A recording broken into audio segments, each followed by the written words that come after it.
your men can have love for the truckie.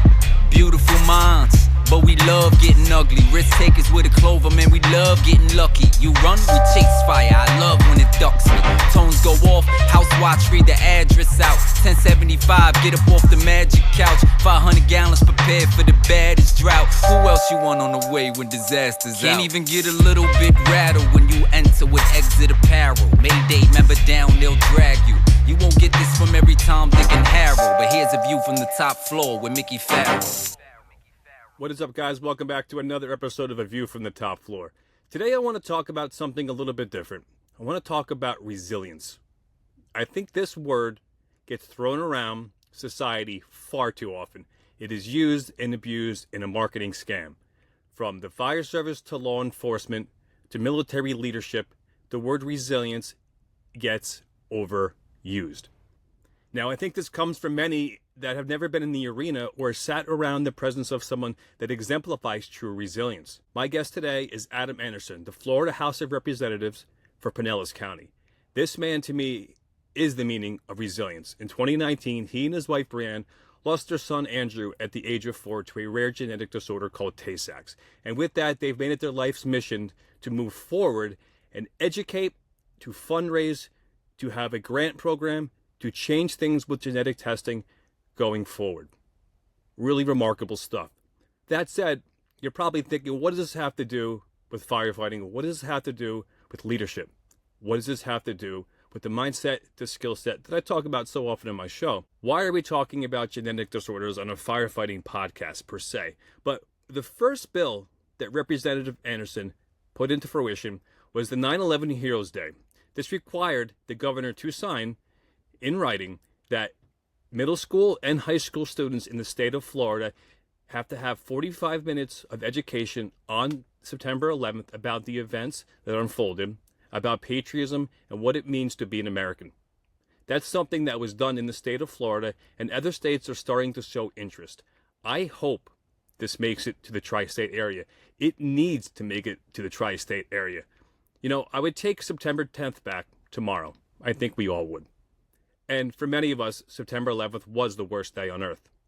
But the day after that, September 12th, probably one of the best days our nation has ever seen, especially if you were in the tri-state area. Remarkable how we came together. There was no race, no religion, no gender, no hate, but all love, patriotism, and what it is to be an American. That's what Representative Anderson is putting forward, moving forward for the state of Florida. So we talk about that in this episode. We talk about faith. We talk about family. So hang in there. I think there's a really, really positive message throughout this interview. And I personally consider Adam Anderson a dear friend, an incredible mentor, and a true brother. And I think that after this interview, you will feel the same. Admiral Faragate. Admiral Faragate, AFA. I remember a long time ago you telling me how prestigious it was, not really understanding the concept of it, but you ever think that fast forward to this far into your life that you'd be back in Florida and that those years going to school there would have paid off tenfold for you to come to where you are today? Back then, when I was a kid, going to Farragut, you know, I always wanted to go there. That was, no one told me I had to go there. I wanted to go there. I chose to go to Farragut. And I think even at a young age, you know, going into high school, I knew that was a great opportunity. I knew that was something that would change the direction, or could change the direction of my life. Yeah, I knew that. Do you think it did? For sure did. For sure. I always, you know, I say it jokingly, but it's actually very serious. The two best decisions I've ever made in my life was to go to Admiral Faragate and to marry my wife, Brianne. Okay. Two of that were blossomed in Florida, I guess you would say, right? Yeah. But what separates that high school from others? Like, I know when you played football there, like you had your rivals. Yeah. But you're an all-boys school, military-based? It was co-ed. It was co-ed. It was Heavy boys. I want to say it was like either 7 or 9 to 1 was the ratio, guys to girls when I was there. That's no fun. Well, it is. Makes for a lot of fights, I'm sure. It was what it was. Yeah. It was what it was. Yeah. Yeah. So it's a great experience. something that you talk about in the past is sailing, and you learned that in high school, right? I did. Yeah, we sailed every day at Faragate. What a great. Every single day. Was that like your gym class was sailing, or was it like a extracurricular activity, or was it a elective? Not an elective. Everyone had to do it. So there were different, each there were different qualifications. QBH 1, 2, 3, 4. They called it qualified boat handler certifications, and you needed to advance those certificates, I guess you can call. You need to advance those to be able to get promoted through the ranks. So the structure there is very much like the military structure, right? It's a Navy school. So we had instead of homeroom, we had our company would meet, the whole battalion would meet together. We had squads. The squad leader was responsible for the cadets that were in the squad. Then the squad leaders would report to the platoon leader. The platoon leaders would report to the company commander, and then the company commanders report to the battalion commander. And they were all students. All students. So it's all peers. So leadership coming from within the peer level. 100% students. Yep. And are those elected positions, those peer positions, or? No, you were promoted. You were promoted just like you would in the military. So your superior officer might make a recommendation, but ultimately it was up to the faculty. Yeah. So the battalion commander would then report to the headmaster, whoever was. So did you have aspirations of going into the Navy at that point of your life? I did. I wanted to go to Admiral Faragate specifically because they had appointments to the military academies, and I wanted to go to Annapolis. Yeah. That was my childhood dream. I wanted to be a Navy doctor. Navy doctor. My dad was a medic. My uncle, who's very influential in my life, was a medic too. Navy corpsman, actually. And I looked up to those guys, and like the next generation, right? You want to one up them. So yeah. I thought being a doctor was the way to do it. So do you think that part of the seas for you to get into politics or where you are today on the state level? Or is that something that came later in your life? That definitely came a lot later. Yeah. If you asked me 3.5 years ago if I'd be in office right now, I would laugh at you. Yeah. But I think, we've talked about this in the past, that as far as politics, and I asked you this pretty bluntly once, I said, are you doing it for you? Like, what draws you to that? To be in the public eye, to have people constantly following what you're doing, trying to dig up skeletons on you, because it's very competitive. But yeah. And right off the bat, you kind of laughed at me, rightfully so, and said, it's not about me, it's about what I'm doing, and it's about the change I'm making. And that's something that's so powerful, and I think that's what we've lost in politics, and why politics, I think, is such a turnoff to me, is the fact that most people are doing it for themselves. Yeah. There definitely are some people that do it for themselves. Yeah. There's no question. So let's back up now. So the fact of what you're doing and why you're doing it, you want to talk about that a little bit, and how we got from high school in Florida, which then you went to college in Florida with your wife, Brianne, and then the journey you took to where you got back to Florida doing politics, and what you're doing with the politics on such an aggressive level within the state. I mean, it speaks volumes of your passion and why you're doing it.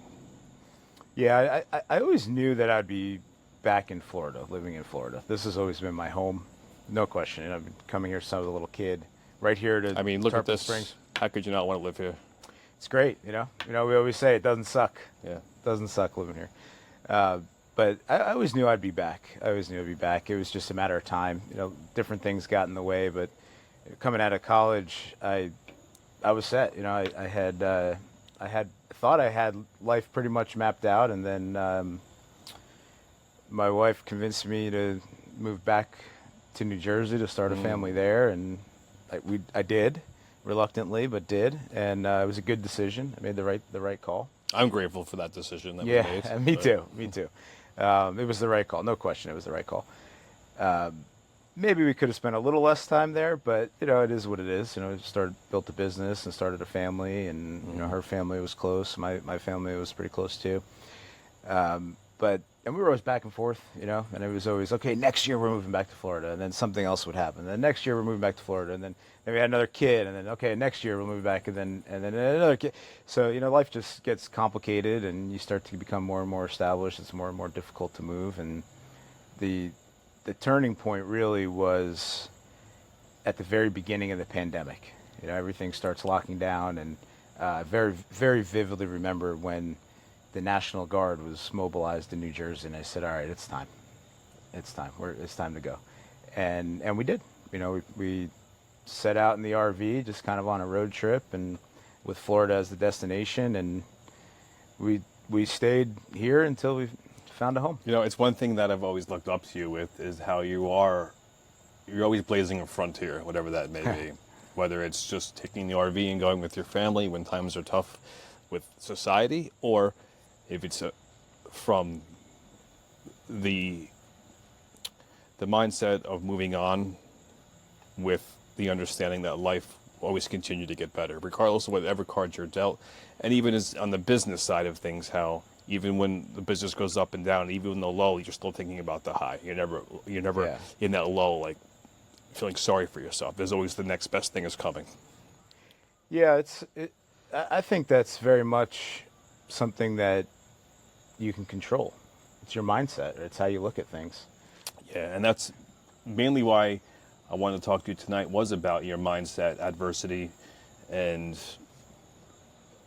how you could get to a certain point in life being dealt a hand that you've been dealt and still progressively moving forward with just love and compassion for the world. And I find that hard to do. I don't see how many people can do that, to be honest with you. I think it's a choice. Yeah. You make that choice. You make that choice every day. When you wake up in the morning, you can choose. The world's going to throw things at you, right? You can't control any of that stuff, but you can choose how you react to what's thrown at you. You can choose about how you behave, the actions that you take. Yeah. So before we move further, let's talk a little bit about Drew and what got you to where you are today, as far as not only the political side, but with the compassion side of life and the belief in your faith, ultimately. Well, faith is a cornerstone, right? So I was from birth, right? I was raised as, in a Christian family. We always went to church, went to Sunday school as kids. And I guess I could say I was taught to be a believer. And I always thought that I was a believer because, I did what I was taught. But I didn't really understand what that actually meant until shortly after Drew was born. I've always been a prayerful person. But I guess if I summarized it, I would say there's a difference between being a religious person and going through the steps and the motions, going to church, doing what you're supposed to do, being brought up in a Christian family, going to Sunday school. That's one thing. That's important stuff. It gives you a good foundation. But that's not the same thing as really having a relationship with Jesus. No, and I think that what you're saying is, and this isn't by any means, we're not debating religion or politics. We're just speaking a matter of fact. But I think that the Catholic side of things, the way I was raised Irish Catholic, yep, is that it's almost like a skill rather than the true belief. They show you all these skills of what you should be doing, and if you don't hone in on your skills, then you're almost abandoned within the Catholic Church. I feel like you have to be able to play the game, and when I say game loosely, I'm saying you have to be able to understand like the series of steps. Like we have baptism, we have communion, we have confirmation, we have marriage, we have all these things, and there's a certain amount of steps that you have to do to allow yourself, I feel, that makes you believe. Yeah.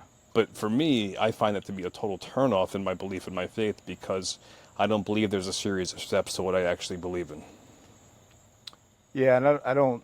I think a lot of those steps and things are just made up. Yeah. You know, I don't. I think actually a lot of those things can interfere with the relationship that you can have with Jesus. That's a great point. I truly believe that those steps, let's call them steps, right? They interfered with Yeah. any faith I possibly could have had at a young age, because nobody wants to go to Sunday school. Nobody wants to do these steps per se. Yep. But they kind of like push you into this world as a young kid. It's almost like checks and balances. And if you don't do this, well, you're going to go to hell. And then if you don't believe, then you're going to go to hell. But you have to believe in this, and the Bible says that. I think that true faith comes from watching you and watching how you interact with your family and your life and the cards you've been dealt, and still being a believer. To me, that's real faith. Well, I appreciate that. Appreciate you telling me that and the observation. I would take it a step further than that, though, is that the events, things that have happened in my life have solidified my belief.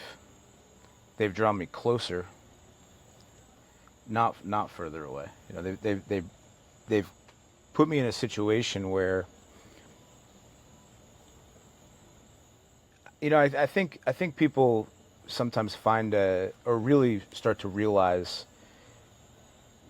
what God is, who Jesus is, the impact that has in our life every day. But it's easy to forget it. It's easy not to see it. It's easy to be distracted by it. But when you're vulnerable, that's when, if you give him the opportunity, that's when God will come into your life. That's when Jesus will pick you up. And he did that for me. Do you think that, I'm just playing devil's advocate here. I've seen this in you. I've seen the way it's changed your life. Not only changed life, I've seen the way you've lived your life prior to things going sideways, per se. Yeah. When your world was turned upside down. That was the way you lived. It wasn't like a thing that changed you, but maybe it reinforced your belief. Reinforced, for sure. But what about the ones that have not done bad things, but sometimes I think when you look for that faith, you're looking to have your sins remorsed. Like, when you're searching for faith? Yeah, I think when you've hit rock bottom, like we had this conversation today in the car, just driving today a little bit, how when you hit rock bottom, that's when you find the faith, or you find Jesus, right? Well, you're vulnerable, right? So you're vulnerable, you're open, you're exposed, your guard's down. Maybe it's beat down because of circumstances that have affected your life, but it's down. And two things can happen when your guard's down. The devil can come in, or God can come in. Yeah. And again, it comes, that's a choice thing too. You get to choose. Yes. So when I think people a lot of times are looking for forgiveness, though. Do you think forgiveness is different than faith? Like when you're looking for that faith, or when that faith finds you, a lot of times you weren't looking for forgiveness. You were just a reinforcing of what you already believed. I find it, I don't know if I necessarily believe in the front that when you've sinned to a certain point that you need forgiveness, you turn to the Bible as almost like one last Hail Mary of please forgive me. Do you believe in that, or do you think that's my bad observation of it? No, we all sin. We all sin. And we all need forgiveness. And the fact that God sent his son Jesus here to live on earth among us sinners over 2,000 years ago is all we need. Because the fact that he was here and he died for us and showed us how we're supposed to live, and he died for us on the cross, that is what gives us our opportunity for salvation. And all we do is have to ask for it. Mm-hmm. That's it. Doesn't matter what your sins are. Doesn't matter how bad they are. When you give yourself and you profess your faith to Jesus, accept him as your Savior, the rest is washed clean. That's the ticket. That's the ticket to heaven. But this is my question, and it though, can right? come at any time in your life. It can come anytime, and I've seen that with, with friends. And there's, I mean, Hopefully it comes before you die. yeah. But when are you forgiven? So, right, so you find this faith, like you hit rock bottom, you have everyone sins, right? Boom, boom, boom, hit rock bottom. When does that, or when are you accepted that everything is washed clean? Like, I know this is, we just started talking. I did not really think that we go down this road, but I think it's a good conversation, especially for my listeners, because I think that as much as there are a lot of Christian firefighters, I think there's a lot of firefighters like myself who struggle with the belief, who struggle with faith, because we see so much bad shit. So it's like, we talked about it today. It's like, I'm at the point of my career, my life, where I've seen a consecutive lapse of just bad stuff. A lot of death. Yeah. A lot of hate. Violence. I don't know what I believe in. I don't know what my faith truly is, because I've seen so much shit, like I said, that if there was a God, if there was the Bible, why is the world so evil? So I think that a lot of firemen struggle with that. But what you're saying is that I'm trying to wrap my head around what you're saying and how to get to where you are. I think a lot of us as in the I don't like first responders, that word, because we're the only responders, but in the first responder, quote unquote, world, how do you get there? I don't think that feeling or that experience is unique to firemen. I mean, there's evil everywhere. Everywhere you look, you can find evil. Yeah, but we're like, a lot of guys go to work in an office every day and they come home, they coach Little League. Right. It's like, we go to work and it's not... It's in your face. Yeah. It's in your face, no question. But there's spiritual warfare every day, and it happens on Earth. Every day. 24/7. And those are the forces of the dark side. You see that firsthand. You see that in your job. You know, you think about what our soldiers deal with. You know, they're out in foreign countries with fighting against people that want to cut their heads off, right? And they think for some reason that that's going to be their ticket to heaven. You know, what a skewed belief. Yeah, I mean, that's the thing, though. I think we're all searching for that ticket. When you get to a certain point of life, when you realize you're on the back end, I think it's a ticket you're looking for, or how to be not so much accepted, but what it really is all about. Because you get to a point of life where firemen or not, you're seeing a lot of messed up stuff, especially in today's society. Yep. So, like, I feel like the ones that are all in overnight, it's almost like a snake oil salesman sold them a ticket to God. And I don't necessarily believe in that. I don't think it's right, to be honest with you. I think it's almost a brainwashing type concept of the Christian faith. And it almost discredits what you believe in and the way you live your life. Maybe that's a pretty blunt statement, and I probably get some kickback on that. But firsthand, I've seen it. I think that sometimes you're not selling out, but like, how can you just hit a switch and all of a sudden you're a new person? Do you think that it just finds you and rips you off this planet and then takes you to another level with your mind and then puts you back? Certainly could. Yeah. It certainly could. Yep. That's not what happened to me. No, I know it's not. But I think those moments kind of discredit a man such as yourself who puts family and faith truly ahead of everything. There's not too many individuals like that. A lot of people say that, but I've watched you for many, many years now live that. And that's inspiring. Yeah, thank you. And I think that when I see the overnight success, it discredits the way you live your life. I don't think that discredits it at all, personally. God works in different ways in different people. No, you're right. For some, it could be a flip of a switch. For some, it's a long game. Yeah. Like I think said, for most, it's a long game. we just hit record and started talking, having a glass of wine. Yeah. But having no idea where this conversation is going to go, did not expect this. But I think what we're tapping into is good because, like I said, I think that a lot of us are struggling with it. And I don't think a lot of us are, they don't want to confront the fact that they're struggling. They don't want to admit it, you know? because they're supposed to be that strong type A personality. Follow me, I'm the leader, But when you don't truly know what your faith is, like how truly honest can you be as you lead, maybe? So, and I say leadership comes from within, not just as your officer in command in that structure. I'm just talking about leadership from within and how you interact within the people you go to war with. Yeah. Yeah, well, I think to an extent, we all go to war in a different way, Yeah. right? Everyone has a battle that they fight, whether, for themselves, it could be as significant as the battles that you fight at work, or the Navy SEALs that drop out of the sky on a night raid. It's all relative to an extent. There's, I guess probably the easiest way to summarize it, there's a very simple,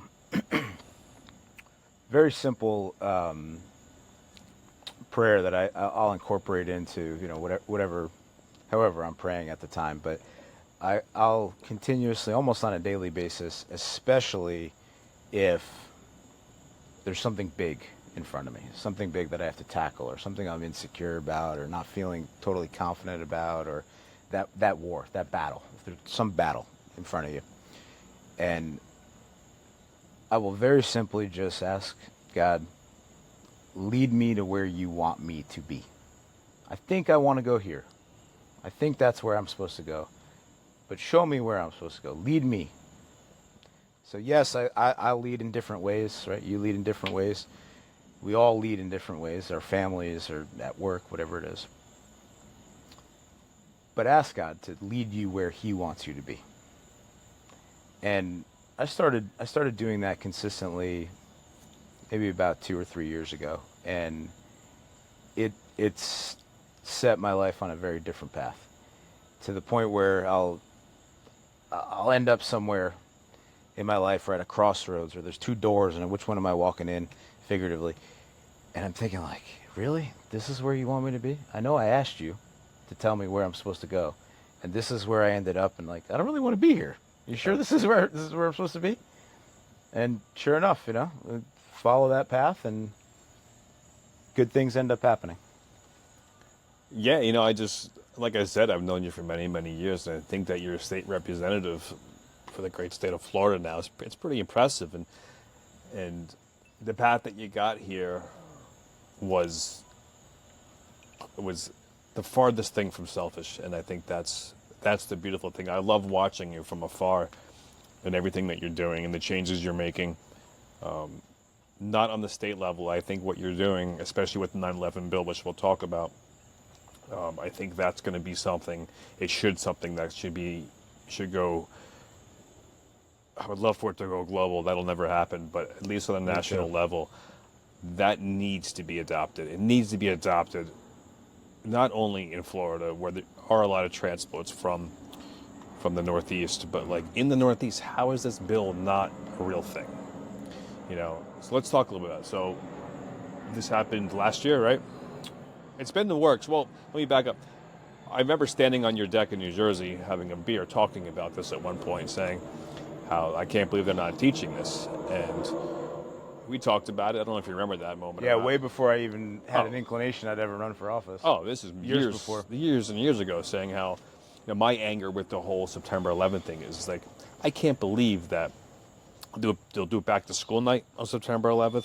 They'll do soccer practice September 11th, soccer game if it's on the weekend, September 11th. Yeah. I think that's a day that the world should just stop. I agree. And, okay, the world's probably a pretty big ask, but let's just, within our world. Yes. Our world needs to stop, but I think that every state has to reflect that. I'm not saying we close the schools, because I think it's a good day for education. Let's talk about it. I think it's a critically important day for education.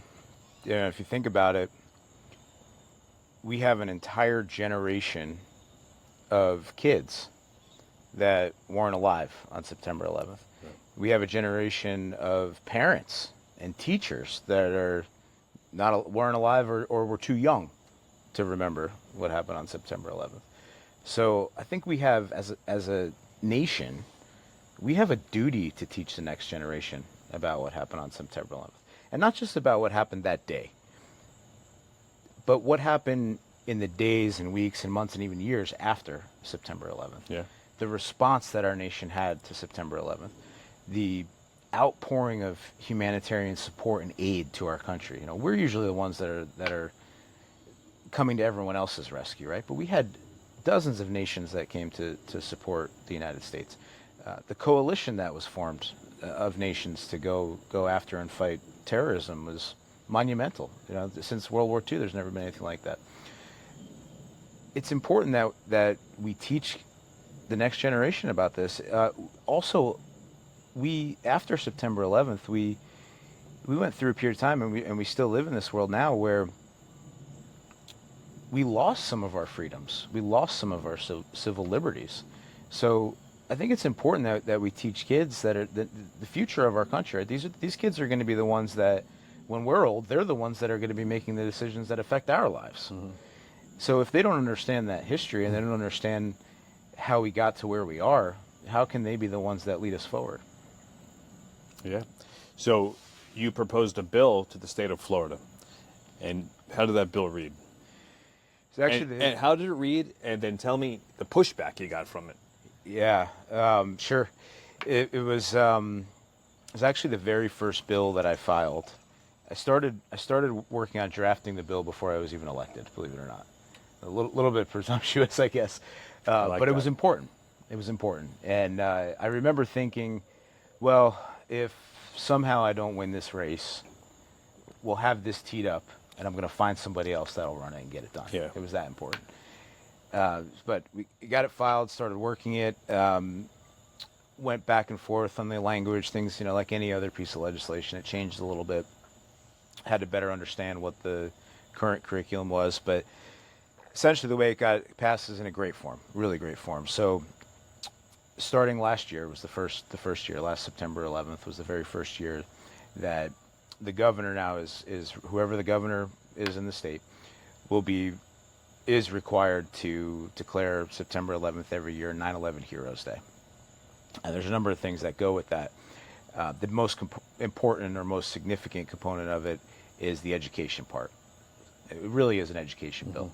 So it requires every public and charter school for kids that are in middle school through high school to have at least 45 minutes of classroom instruction on the events of September 11th, and very specific bullets of what needs to be covered, so the teachers in the school districts have some flexibility about how they deliver the content. So if, for the older grades, high school kids, my hope is that they'll do research papers on it. For the younger kids, it's more of a classroom instruction type, a teacher-led curriculum where they're just learning about it. But it's not only the actual events that occurred on September 11th, what planes hit what towers, Flight 93, the heroes that were aboard that plane that gave birth to the famous slogan, "Let's roll," right? When, can you imagine being on a plane traveling wherever you're going, a business trip, go see your cousins, and you find out that your plane's been hijacked and now there's terrorists in the cockpit. And then you find out that, holy crap, a plane has hit the World Trade Center. Holy crap, another plane's hit the World Trade Center. And now we're the third plane. Where are we going? Headed towards D.C. Where we're headed? We're going to hit the White House? What's going to happen? Now the Pentagon gets hit. And they learn this. And heroes, ordinary citizens on that plane said, you know what? We're going to take this thing down because we're not going to be a human missile. And they crashed that plane. I can't imagine the mindset. And, you hear these voicemails that some of these people left and recordings of them telling their families that they love them and different things that weren't taken care of. Take care of this, say, hey, we love you. And they know they're going down. It's powerful. It's powerful, right? There's a picture that floats around the internet. I haven't seen it in many years, but I mean, back then they had the screens in the seat in front of you. Mm-hmm. And someone took a picture. It must have been from a digital camera. No one had the cell phones with cameras back then. And it had a picture of the screen with the TV on, the news, with the two trade centers on fire. Yep. 2 planes into it. And they're on a plane. And they're on Could you imagine that? No. It's funny, we came to Florida, and I get to travel all over the country and speak, and I'm very, very grateful and fortunate for that. I usually get on the plane, put my earbuds, Yeah. read a book, doze off, work on a PowerPoint maybe, whatever it is I'm doing. First time traveling with my family, I felt like I was an air marshal. Yeah. It was a very, very different experience. And I mean, it was Feel like you have to exciting. step up, right? Yeah, it was like I was on watch the whole time. Yeah. Like I could not relax. My eyes were looking at, sizing everyone up. Very different feeling traveling with your kids. Great experience, but it was a different experience, and I didn't expect that. I expected to get on earbuds, relax. Right. It was not the case at all. I was ready to go to battle. I was looking for who's got what, who's doing this, Yep. like checking everything out. So it was a different experience. Yeah. But go on. I get go it. on. I get it. I feel the same way when I travel. There was. I just read this a couple days ago. The pilot, or one of the pilots that was a pilot of a fighter jet that was scrambled right after September 11th, just retired. And she was telling the story about how they took off Yeah. knowing that there's a good chance that they're going to have to crash that jet into that plane. Yeah, they had no missiles on it. They had no missiles on it. They were the missile. They were going to be the missile. Yeah. So that was there were a couple of them that they accepted that this is what we're going to have to do. We're going to have to crash this fighter jet into a Airbus, whatever it was. We talking about this, it really shows you that ordinary people you see at the grocery store truly are American heroes. For that sure. You just don't know it because you haven't been put into that situation Yeah. to be that hero. But it's almost, I don't know if we're losing that with the way kids are being raised today. I think we are losing that. I don't think we'll have kids that'll put other people ahead of them, realizing that the world is a lot bigger than who they are. Mm-hmm. And I think we're kind of doomed going forward, not just with like the career path, just our people, Yeah. our nation, of not having people that are doers. No people that won't step up and put themselves in front of others, realizing that they are a very small part of the greater good of this country. Mm-hmm.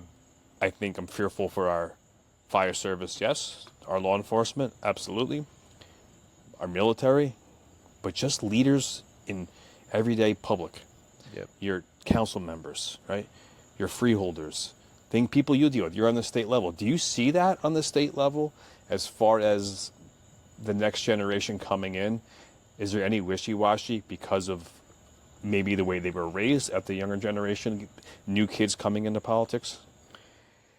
I worry about the next generation too. I think every generation's worried about the next generation, right? So our parents probably said that. Yeah, but know I they think did. we're Our in trouble now. grandparents more so. I do. I can't disagree with you. I worry about it, and specifically about 9/11.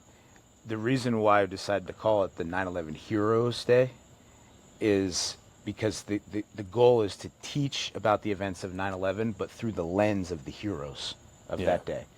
The first responders, right? The firemen that when everyone else was running out of the Trade Center, they're running up to get more people out, right? The police officers, the EMTs, ordinary civilians that were on the street did the same thing. The guys that worked at the hotel next door, there's countless stories of this, right? And the goal was that we want to teach students through that lens, through those ordinary people that rose to the occasion, those ordinary people that risked their own lives, who sacrificed their own lives, like those people on Flight 93. Mm-hmm. They weren't trained to do that. And I think an important part of this bill that you passed through the state was, yes, we would take September 10th back tomorrow. Mm-hmm. No questions asked. But September 12th, if you remember, was probably the greatest day, greatest day as a nation and probably our lives will ever live, but probably the greatest day of a nation. Then I don't think we could ever recap that or reenact 12th? that. September 12th, how we all came together as a nation. Everyone loved everybody. Right. Nothing mattered. Right. Except for patriotism, being an American, and loving each other. I was just talking to a group of students about this a few weeks ago, and one of the things that popped in my mind, because the kids were asking some questions about, they were young kids, 8th graders, and one of the things that popped in my mind was that exactly what you just said, that sense of unity, of patriotism.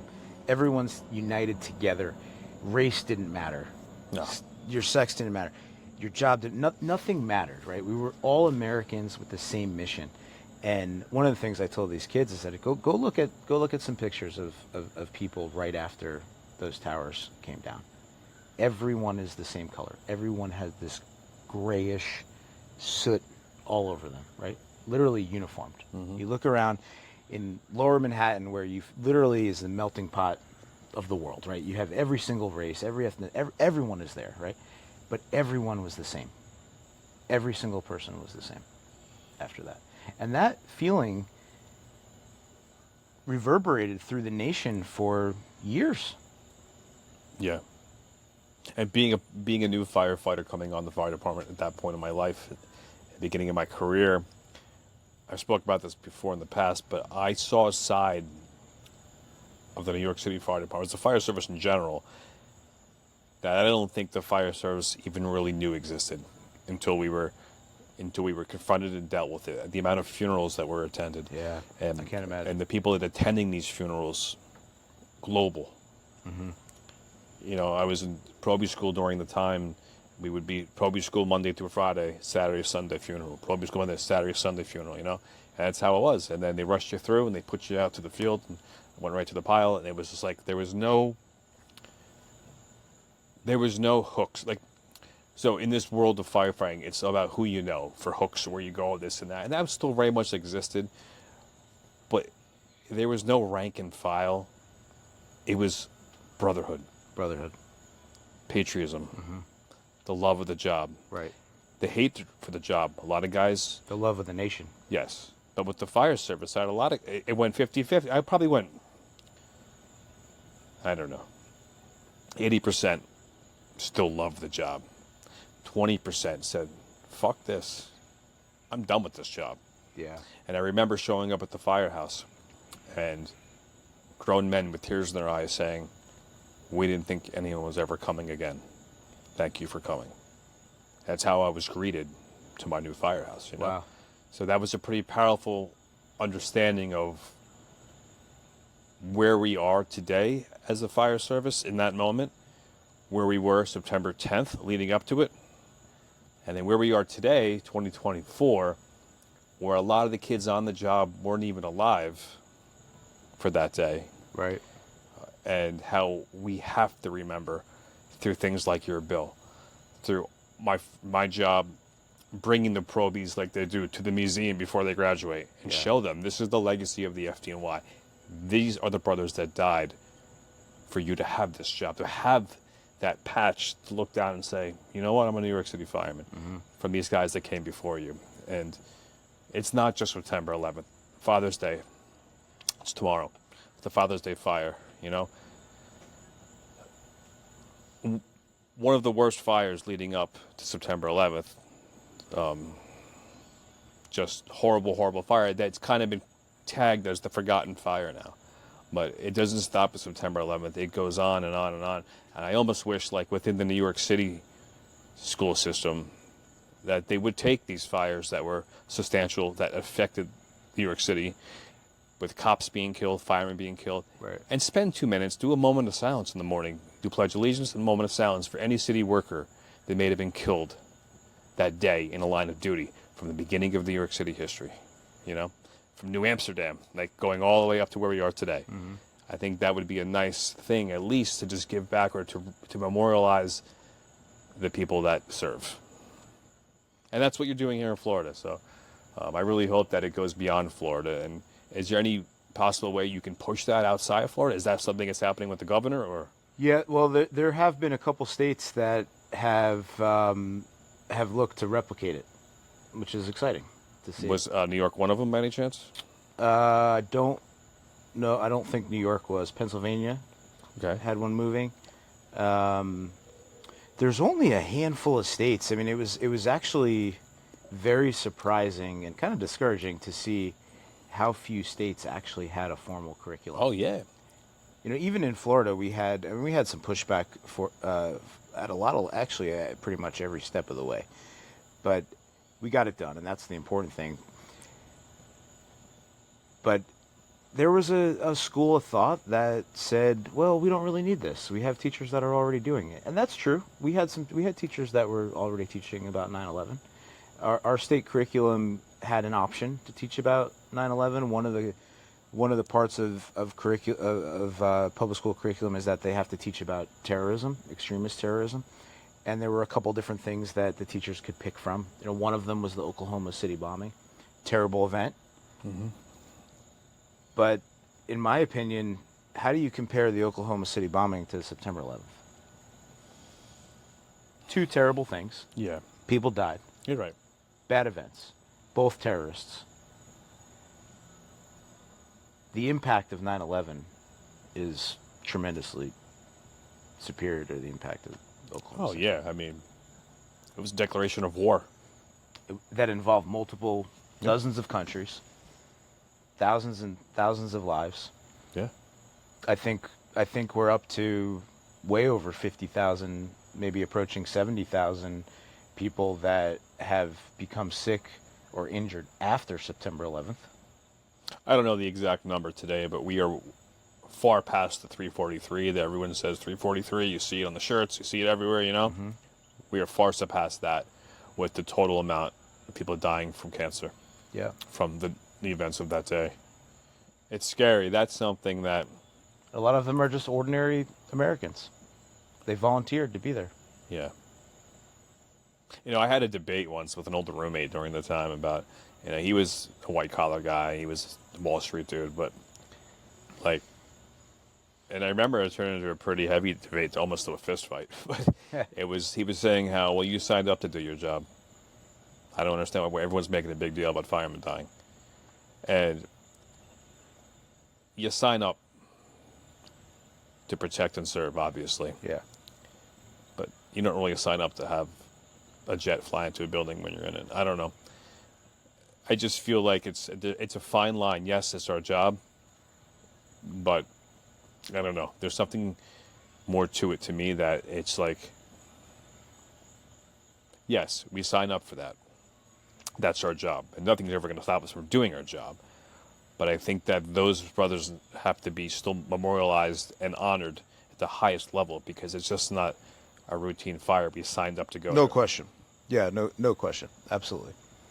Without a doubt. And it's not just, it shouldn't take hopefully a once in a lifetime catastrophic event like September 11th to make people realize that. Because what firemen do every day is risk their lives to be there for ordinary citizens like me on our worst day. Yeah. That's what you sign up for. That's your job. And Americans need to appreciate that. Why do we need a September 11th to acknowledge and appreciate firemen? That's absurd. The way I look at it is that, that fire, everyone says, oh, what was your best job? It's like, if you pull up to that building on fire and you still go in, it's like something special about that. Yeah. Right. That's the real deal. Yeah. It's not out one window. It's not a bedroom fire. It's the real deal. You're walking to your death, and you know that. Mm-hmm. So, and there's no hesitation. I think there's something special and different that needs to be memorialized with that, and I think it needs to be spoken about more often, about how truly, truly brave those are real brave men. Now, I've heard people talk about, oh, I want to go to this firehouse, I want to go to that firehouse. When they're young firefighters in probie school, we all want to go to a busy firehouse. It's just the way it is. We want to go to fires. Mm-hmm. Of course, we don't want to make a difference. We want to make a difference. We want to do what we're training so hard to do. We want to get out to the field and do it. Yeah. We don't want to sit around and watch TV and work out in the gym and cook meals. Oh, that's fun, but we all want to go to fires, right? Yeah. Some of those companies that lost men were probably some of the slowest companies in the city. But it doesn't matter. It takes one fire like that, and those guys still went in that building. Something to be said about that. Yeah. They're And heroes. I think that gets overlooked a lot of times. Doesn't matter if you work in the busiest company, the slowest company, you go into more fires, who's got more work going on. We're all brothers. And I think that whatever the situation is that morning, we're all brave men. That's the bottom line. No doubt. So the 9/11 bill goes in. You get a little bit of pushback.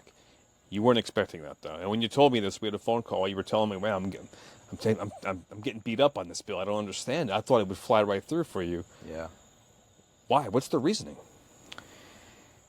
You know, If you don't want to talk about it, that's cool too. But no, I'm happy to talk about it. I don't know that I actually have an answer.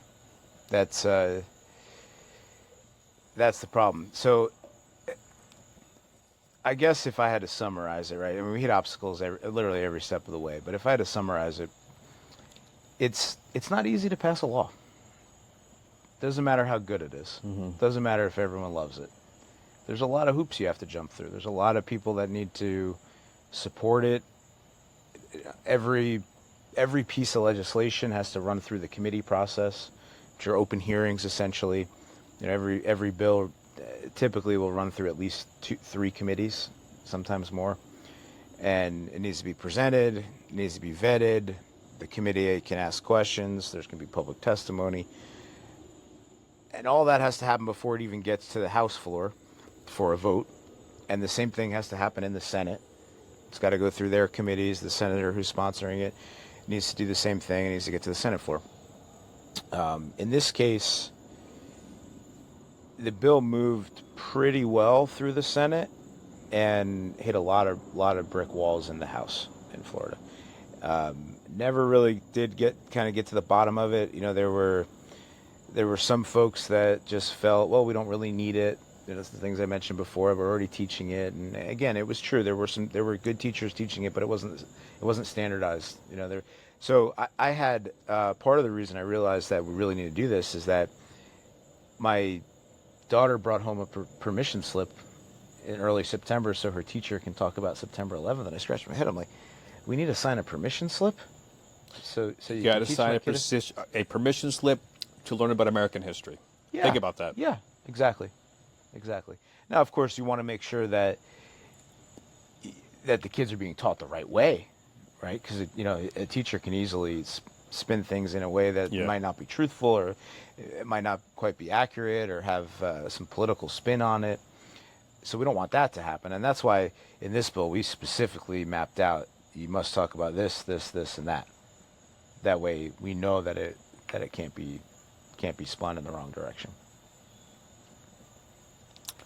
Yeah.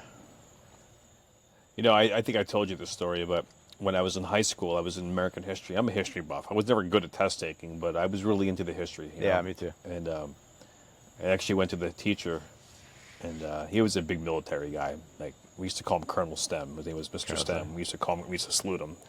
He was in the Army, I think, at one point. But he would wear like the military shoes all shined up, come in green. He would wear like all fatigues slick. to teach us in like high school. It was insane. But I asked him one day. I said, like, Mr. Stem, why aren't we learning about the Vietnam War? He's like, oh, I would love to do that, but there's a regulation on it because they feel that too many of your parents were affected by this. So they didn't teach us. We went from the Spanish War, Civil War, Korean, all the way up, 1, 2, the whole thing, And when was this, the 90s? The 90s, yeah. And then we skipped over the Vietnam War and talked about Operation Freedom, whatever it was. Enduring Freedom? Before that. Operation Desert Storm. Desert Storm? I think it was. I don't know, something like that. But You skip Vietnam and go to But they skipped it. So when I Desert said, Storm? I go, why are we skipping Vietnam in American history? And that was his answer. Fast forward today, and I've approached teachers today, not teachers for my kids. My kids are a bit younger, not in the high school level yet. But I asked them, are you teaching September 11th? Well, they don't really want us because it's kind of, and granted, this is the New York City tri-state area. It's kind of a touchy subject. We don't know who's who and whose parents were killed or was affected by it. And I'm like, it's American history. Yeah. I just don't understand that. But I don't understand the pushback. I mean, if you want to get totally like, how does some of these health things get through. The, you know what I'm trying to say. The health bills, like sex education, how that changed so drastically.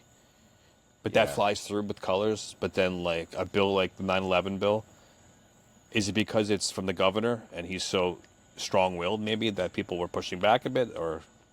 Well, Governor DeSantis supported the 9/11 bill. I mean, No, he wanted to support he's a it vet himself. I'm talking about. Okay, let me back that up. I mean, as far as getting beyond Florida. Getting beyond Florida. Yeah, I don't, and I can't speak for other states, but I think it's just, any new policy takes a champion. You need somebody to spearhead it. You need somebody to fight to do what's right. Yeah.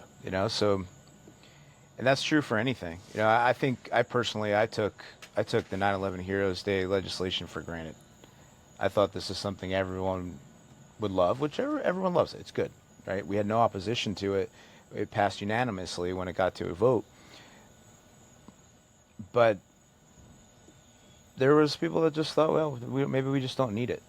Maybe there's some other things I didn't know about. I'm not sure, but and I'm sure it's with every state. It's you need somebody to pick it up and run with it. And when they run into a wall, they got to blow the wall up or run around it or over it and just keep trucking through. Something that was really cool. I could have given up on it 4 or 5 times. Yeah, I'm so that would have glad been you the didn't. easy thing. When you sent me the video of you talking about it, I was like bawling. I was like breaking down over this. It was so emotional for me though, because to see. I thought about you a lot when we were running. No, and I appreciate that, and it's just to see the change you're making, and it's something that I believe so strongly in. I'm not a big political guy. The only politics I know is through you, really, and I ask you questions. But it just I don't find any interest. I should probably follow it more, but it gets pretty disheartening with the way this country is right now to follow anything. To be honest with you, especially at the national level. Yeah, even the local level, where I'm in New York City is a mess. I look at this city, I'm just like, this is insane. Yeah, it's a third world country right now, and it comes from poor politics. I mean, that's it. But poor leadership. Yeah, exactly. But I did get to see the other day a firsthand view and how that process works with the bills, because you got an email, you got a phone call, the governor's calling you, all these things, and it was pretty cool to witness all this. But something you've been working really hard on finally got approved. So talk about that a little bit. Oh, our the FSU. FSU Institute? Yeah, FSU. Yeah. Which you were an alumni. Yeah. Proud Seminole. And really proud to have gotten the funding across the line for FSU to start their very first of its kind Institute for Pediatric Rare Diseases. Mm-hmm. Really exciting. It's and it started with one round of funding, basically just some seed money to get them up and running, hire directors, start to build out the department, map out what the institute will do, and then we really accelerated that with the second round of funding this past session that made it into the budget that the governor signed just the other day, and it's really going to propel not just FSU, but the state forward in being a nationwide leader in pediatric rare diseases and genetics and gene therapy. That institute at FSU is going to have multiple facets. Some of the most exciting components of it, though, are they're building a brand new hospital there. FSU Health is really growing spreading like wildfire. I mean, it's booming what they're doing there, and there's really kind of this healthcare, what they like to call it, a healthcare desert in the panhandle of Florida. There's not great access to quality healthcare. It's sporadic. But at FSU, they'll have a clinical health center for pediatrics that will serve as a regional, maybe even statewide, but definitely regional for the Southeast, a destination that parents can go to when they can't figure out what's going on with their kid. Maybe maybe it's a genetic abnormality. Maybe it's just something that traditional doctors just can't diagnose. And at FSU, they'll have a unit dedicated to clinical health for pediatric rare diseases. So that's a huge component of it. They also have a master's program for genetic counselors. We have a nationwide shortage of genetic counselors. Florida only graduates 6 genetic counselors a year. So genetics are the future of healthcare. It's the future of medicine. Gene therapies offer a really unique opportunity where traditional medicine, let's just take cancer as an example. Cancer, traditional way to treat cancer is through chemotherapy, radiation. There's some others starting to evolve into some more cutting edge things with biomarker testing where they can really pinpoint what's causing the cancer and attack that, or just target just a tumor as an example. But with gene therapies, the promise with gene therapies is that they actually are repairing what's wrong with your body, repairing say a broken chain in DNA, fixing it, and letting the DNA work the way that it's supposed to make your body work the way it's supposed to, and completely cure the condition. We just had a gene therapy, or actually a cell therapy, technically approved for sickle cell. Sickle cell disease is something that's been very difficult to solve. And with this new therapy, it's a cure. It's not a treatment. So gene therapies, they are truly cures for conditions and diseases, where almost everything else is a treatment.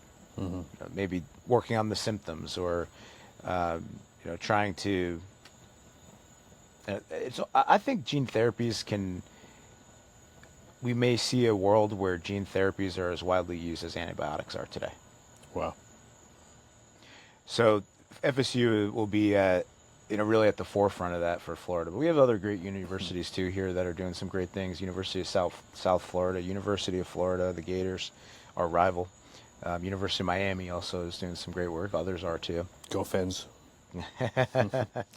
So what makes Canes. it so beautiful is that, and inspirational to me, is just sitting back and listening to you say this and then really thinking about as you're saying it and processing it. Because a lot of times you tell me these things over a beer or two, and I'm just like, I'm listening, but I'm listening, I'm on the phone. It's just a conversation. It's a conversation. But when I sit here and actually listen intimately to what you're talking about and what you're speaking of, man, like, it's cool stuff. Yeah, just because, we started this podcast and we were talking just about adversity and really moving on from things, and we didn't really dial in. But you lost your son Drew when he was 4 years old. Yeah. From a rare disease. Yep. And how truly amazing is it for full circle to come back to Florida, mm-hmm. FSU, your alumni, and make that the leading center for gene therapy, right? Yeah. How pretty cool. And the governor called you, and I'm standing next to you, his aide called you just yesterday and said, we're good to go. I can't, saying it out loud makes it real. Yeah. Like, witnessing it, I was like, that's really badass. But man. It is pretty cool.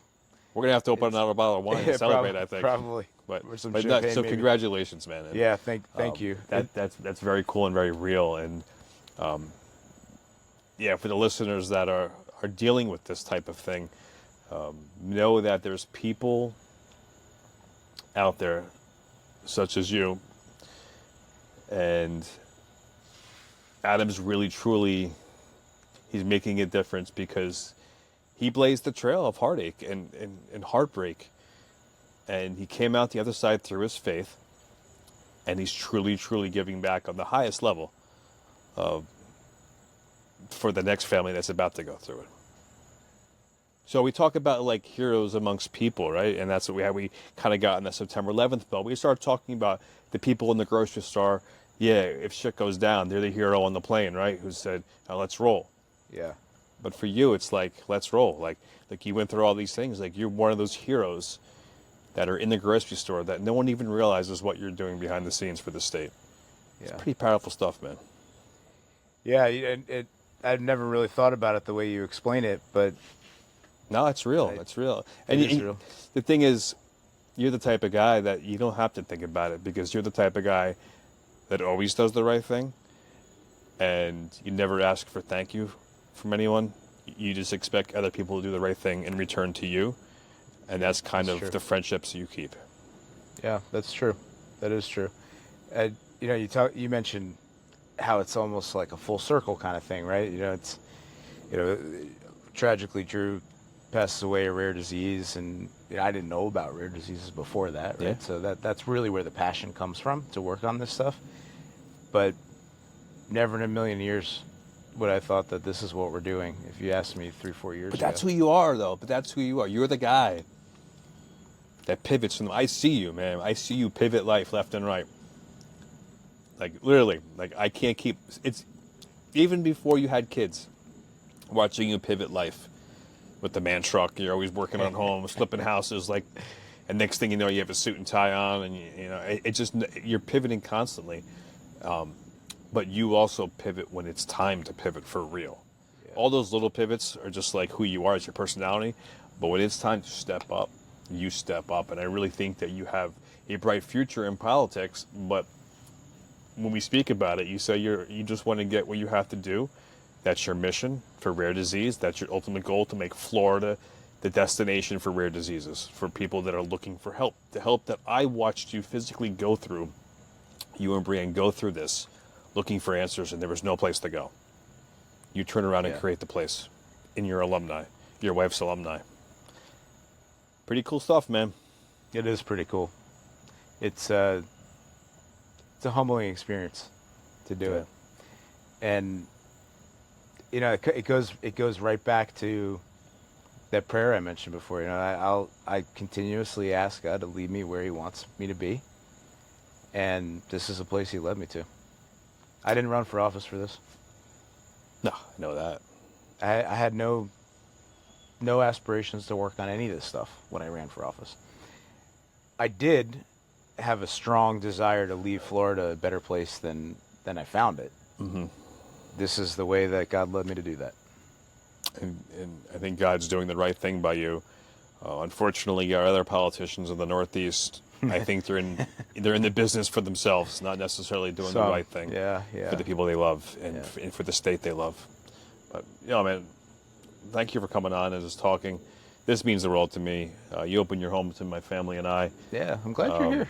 You gotta come back more. This has been a long time coming, and we set sail tomorrow for. I can't wait. 3 days of sailing with the families. It's going to be a lot of fun. How many years have we been dreaming of that? Oh, man. And it couldn't come at a better time. Dozen years? If more than that. I mean, it's just, I lay in bed constantly thinking about it, and you're going to make it happen. And, before we go, let's do a little cheers here, all right? We'll do the second segment from the boat. Yeah, we could do that for sure. But here's to your family and your faith, and to Johnny C., because we're living his dream tomorrow. To Johnny C. To Johnny C.